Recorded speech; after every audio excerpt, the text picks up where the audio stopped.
Joe is not bringing us together. He's actually lying about us, exaggerating so many things that are wrong or not true, like the threat from white supremacy. I call it the white supremacy hoax. Now, they were really pushing this big time when they thought it helped their side. Remember the unfortunate mass shooting in Atlanta about 6 weeks ago? And there's the suspected gunman in custody right now.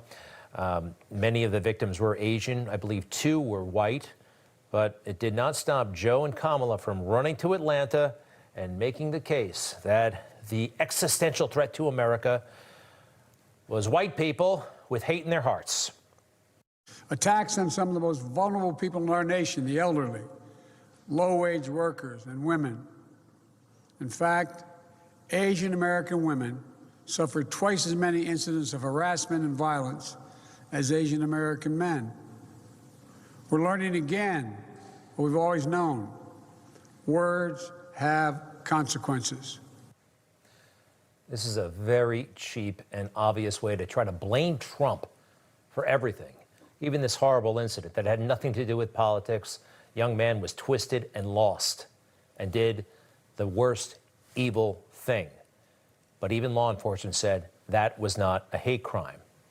But still, they have a narrative to push, and they've been pushing it since the campaign and really into overdrive now.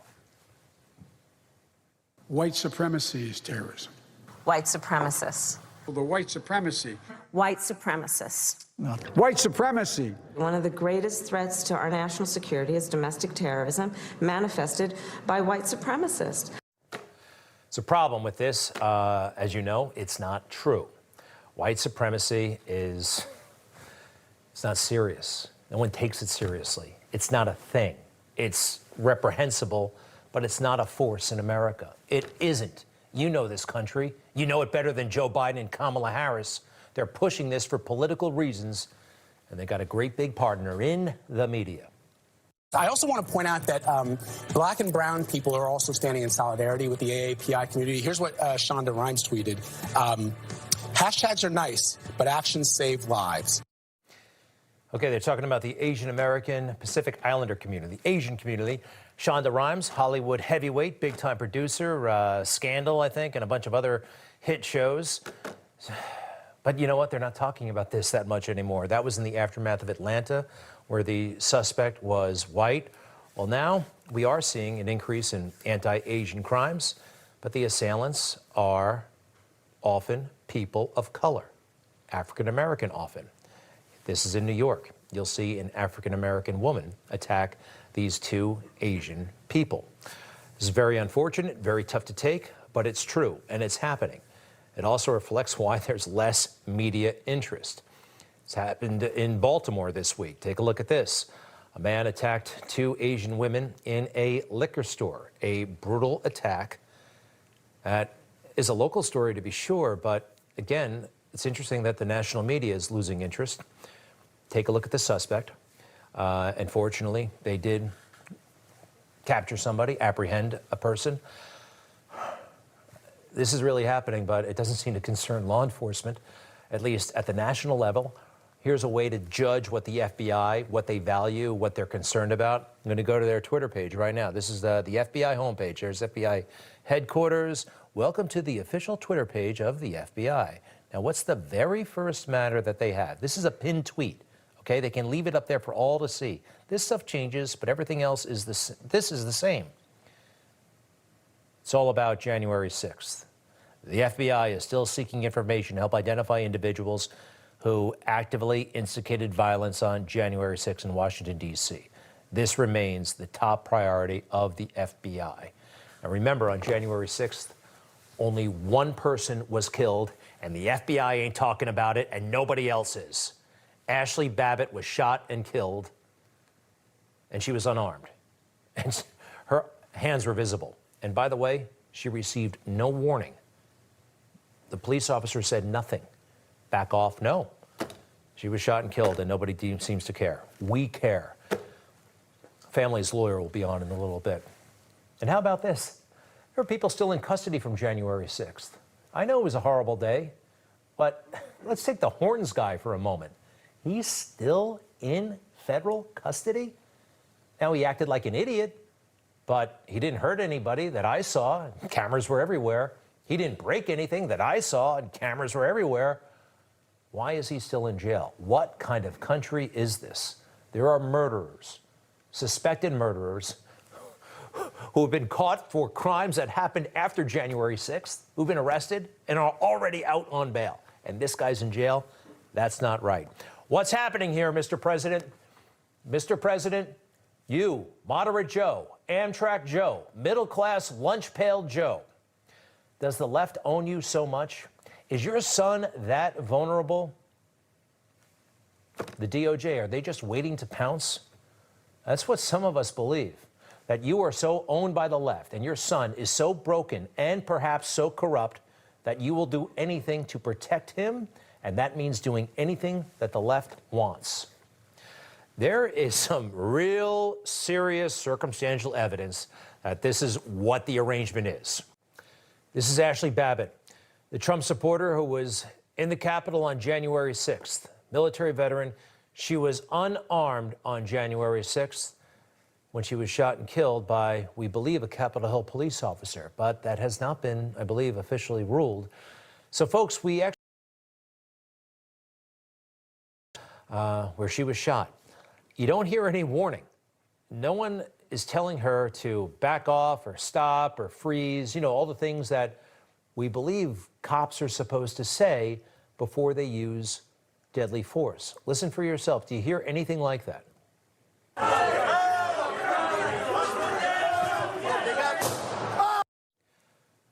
I hear a general commotion, mostly on this side of the door, but I don't hear any words of warning. That's interesting, and I think it's very relevant. We're joined now by Terry Roberts, attorney for Ashley Babbitt's family. Sir, I understand you have not yet filed a lawsuit, but you expect to in the weeks to come? Yeah, it'll be in the future. It's going to be in the near future, but I don't have a timetable to tell you right now, but it'll be near future. And what entity or what person will you be suing? Suing the United States government under the Federal Tort Claims Act, and we also be suing the officer that fired the shot. So the officer who fired the shot, we don't know who that is. There's some speculation online. I've seen a couple of names mentioned. Do you know who the person is for sure? I believe I do. And you will, is that person still on active duty with the Capitol Police? Well, now that I can't tell you. I believe he is, but I don't have any information about that. We just played the tape, and it's something that jumped out at us that, although it didn't the first time, I got to admit, you don't hear any kind of warning. And I believe that's kind of what happens. Even in controversial shootings, you often hear a police officer say, you know, stop, hands up, don't shoot, whatever. Did you hear that? Is that present at all? Did we just miss it? Yeah, so on Ashley's side of the door, we've interviewed several witnesses that were there. Nobody heard a warning from the police officer. Nobody. We haven't found anybody.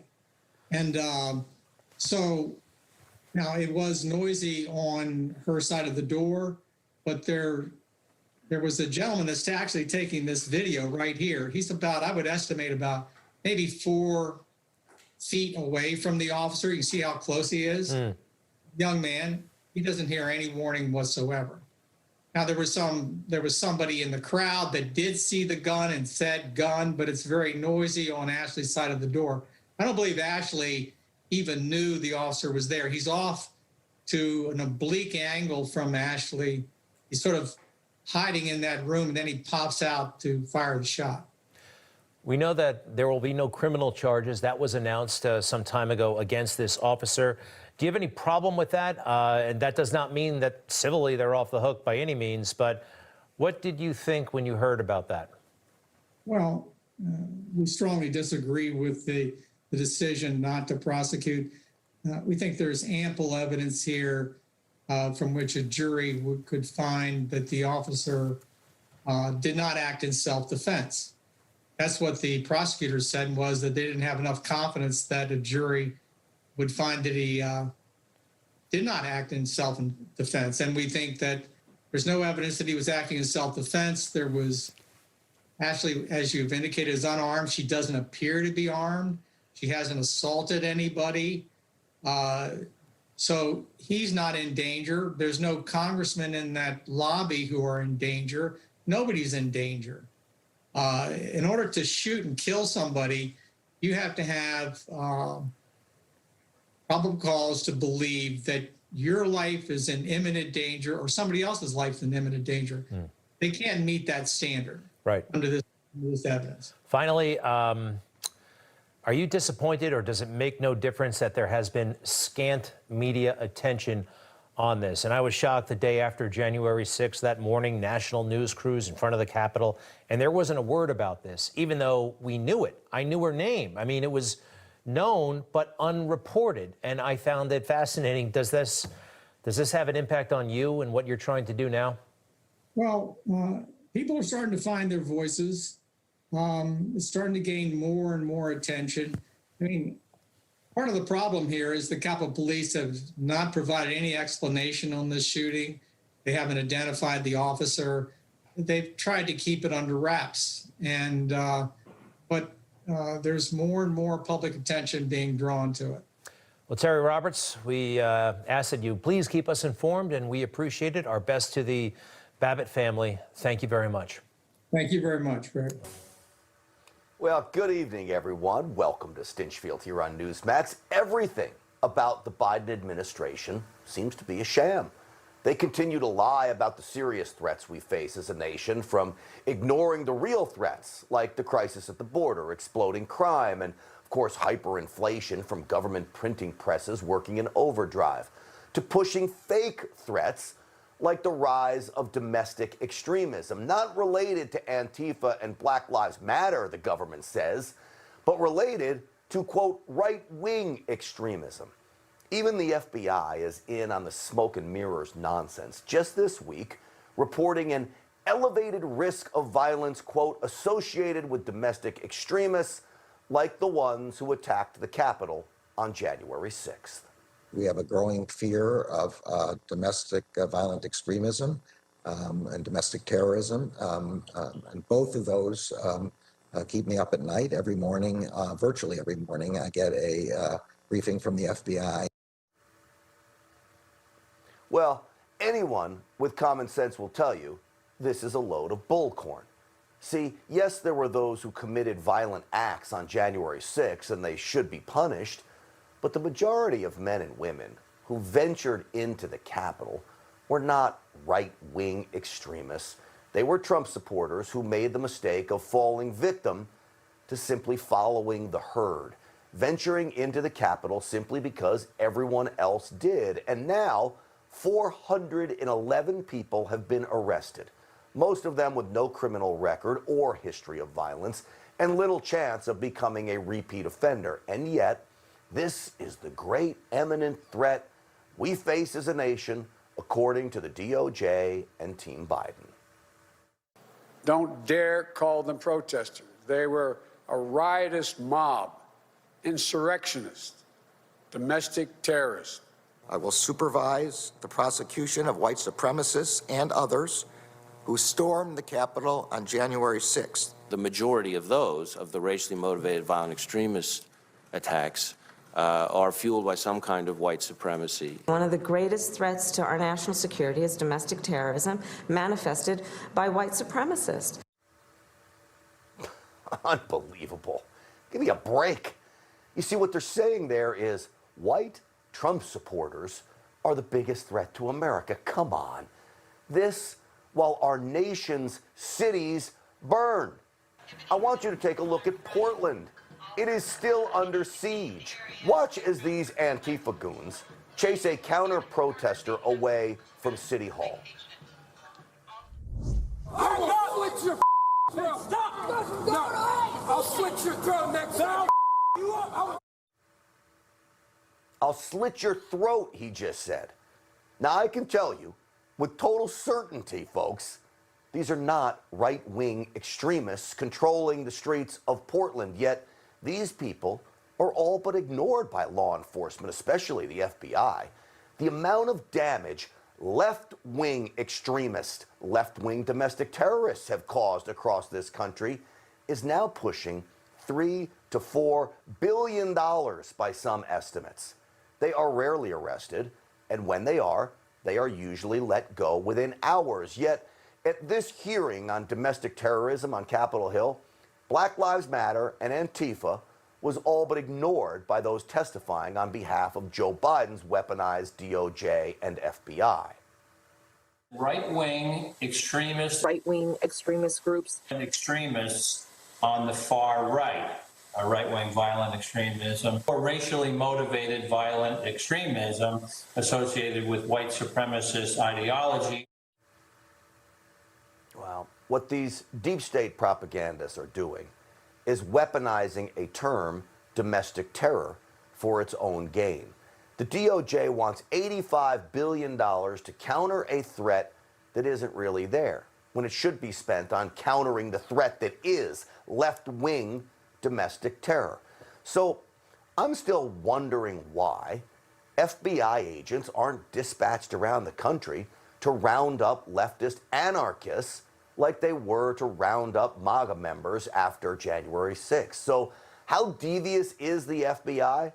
We learned this week it classified the 2017 congressional Republicans baseball shooting, we all remember that, as suicide by cop, not domestic terror.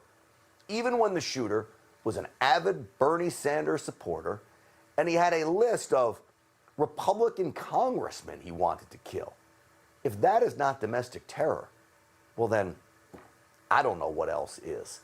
All of it is proof, by the way, that right now, the Department of Justice and many of the FBI henchmen cannot be trusted, which saddens me, because I know there are good, honorable men and women inside the FBI that must be mortified by this quest to embrace lies in favor of an anti-freedom, anti-Trump supporter agenda.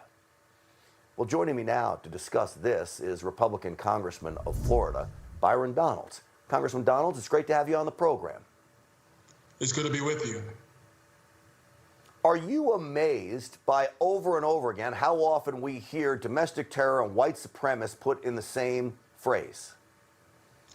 Yeah, I definitely am, and I got to tell you, it's very troublesome because they're common phrases, not just in the committee hearing you played excerpts from, but in many of the hearings that are occurring on Capitol Hill right now. I sit on the Oversight Committee. We actually had a briefing from FBI dealing with domestic terror, and my questions for FBI were very clear. In the 40% of all domestic terror investigations and cases, did they actually have a breakdown based upon political ideology, whether it was the far right or the far left? And FBI told us in committee that they don't look in terms of political ideology. They only look at whether it's anti-government ideology. And so that's the way they classify it when they do their breakdowns with all domestic terror in the United States. Clearly, it seems to me to be on purpose to wage the assault against what amounts to Trump supporters and conservatives. I think what's really happening here is that is definitely part of it. The second thing that's part of it is when we actually brought up in this same hearing, wanting to talk about, well, what about what's going on with Antifa in Portland, Oregon, like you brought up. They basically told us that because they really can't identify a lot of the perpetrators visually by their face because they wear masks, it's hard for FBI to follow up with investigations. But when it comes to January 6th, because nobody had a mask on for the most part, it was easy to continue with their investigations. It was very disheartening because, you know, as a freshman member of Congress, you're thinking that FBI is actually looking at this data and really trying to get to the heart of all these domestic terror issues. And like I said, we need to take them all seriously. But you have to be consistent across everything that you see. It's not clear to me that FBI is being very consistent at all, and that's quite concerning as an American. Are you amazed as we look at some of those pictures there from the rioting, looting all across the country? Clearly, if you're an American citizen, I think if you're in a big city, you face more of a threat from that kind of behavior than you do from white supremacist right-wing extremism. I know there are some events that happened. We all denounce them. We denounce all these events. But the FBI hasn't dispatched hundreds of FBI agents to go into Portland and Seattle and St. Louis to track down these people wreaking havoc on society, have they?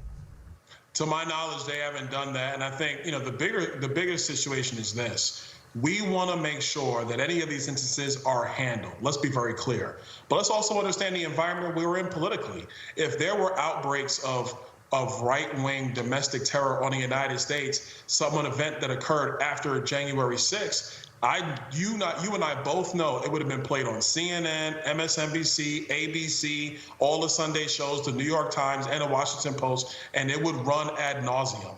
Meanwhile, what's continuing to happen in Portland, and unfortunately in Seattle and other places across our country, get very little coverage at all. The stance I want is just to be consistent. Let's be consistent and treat them all the same. Let's investigate them all on the same level. Let's not try to make one, like Merrick Garland says, is making him fall asleep, not sleeping at night, when we understand that Antifa is far more than the idea that Joe Biden tried to call it. It is very real. It is destructive. Just ask the people of Portland. They'll tell you.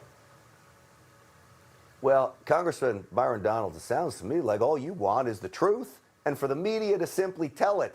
And unfortunately, that is not happening in America today. Certainly, we're trying to do it here on this program, and you're helping us do it. Congressman Byron Donalds, thank you for coming on the program tonight. Thank you for having me. Anytime. Absolutely. We are still, after all this time, continuing to learn more information about the Trump-Russia investigation as John Durham reportedly edges closer to wrapping up his review. There are now reports of perhaps a second anti-Trump Steele dossier, according to the UK-based newspaper The Telegraph.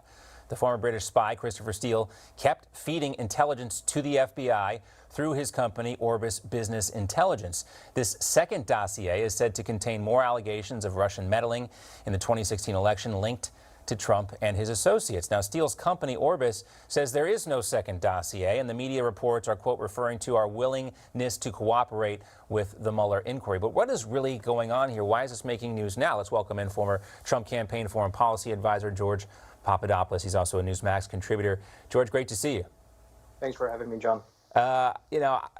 This is the aspect that is curious to me. Why is the media reporting on a second Steele dossier when we know the original one was so flawed in the first place? Also, John Durham's name comes up in here like he's wrapping things up, but I'm not holding my breath on John Durham anymore. George, tell us what you're hearing.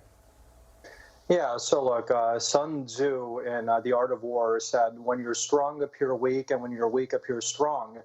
And what I think is going on here over the last year or so, as you said, this is a long-running drama with John Durham, is that he has a solid foundation for his international criminal investigation that he's been running out of the Department of Justice. And these strategic leaks, I don't know if they're coming from him or who they're coming from, regarding people like Joseph Mifsud. Now we have Christopher Steele. Then we had the IG release his report in which both AG Barr and John Durham publicly refuted the key conclusions of it regarding how this entire thing started. So what I think we have been getting over the last year are small pebble stones that have been leading up to what I think is a grand finale, including this new damning revelation that there was indeed a second Steele dossier. And why this is so important is because the FBI, according to the IG, was supposed to apparently stop working with Christopher Steele the moment they understood that he was being paid by the DNC and the Clinton campaign to find so-called dirt on various members of the Trump campaign. And after Trump ascended to the White House, they continued to be briefed by him while Trump was president. So essentially what was going on here was an ex-MI6 official not only was utilized to obtain spy warrants against Donald Trump's campaign, but eventually Donald Trump as president of the United States. Right. And, you hear the allegations of Spygate coming up again, and you wonder, when they're making decisions, when Jim Comey and Rod Rosenstein are making decisions about potentially wearing a wire inside the Oval Office to surveil the president, is this the type of information that they're considering? And even though they were supposed to no longer be talking to Christopher Steele, were they still doing so? Without Durham, George, how are we ever going to know? Look, I think Christopher Steele is at the epicenter of the entire Russiagate scandal, and unfortunately for Christopher Steele, not only has his name been completely discredited, but his entire work, and I finally highly improbable moving forward that any client or any, including the DNC, would ever hire this person to dig up anything on his political opponents, considering how unfounded all of his claims were. And this was a foreign national. People forget. We talk about foreign interference in the 2016 election and the 2020 election. This was a foreign national actively interfering or colluding with the U.S. government, including the Obama administration and the DNC and the Clinton campaign, to effectively work with the FBI to spy on a rival campaign and an incoming administration. And you're right, without John Durham, I don't think we'll ever have the full answers or a conclusion to this dark chapter in history. And that's why I think it was such an important move by AG Barr to actually appoint him as special counsel before he did leave the Department of Justice. And as we all know, it now makes it almost effectively impossible for President Biden to fire him or to obstruct this investigation without a tremendous political cost. Yeah, you know, this is going to go down as the most expensive Oppo research in history when you think about not just the Steele dossier that the DNC paid for, but the after effects with the impeachment and the $23 or $30 million whatever investigation yielding no results. Understandably why it's hard for some folks to let it go. George, great to see you. Thanks so much. Thank you, John.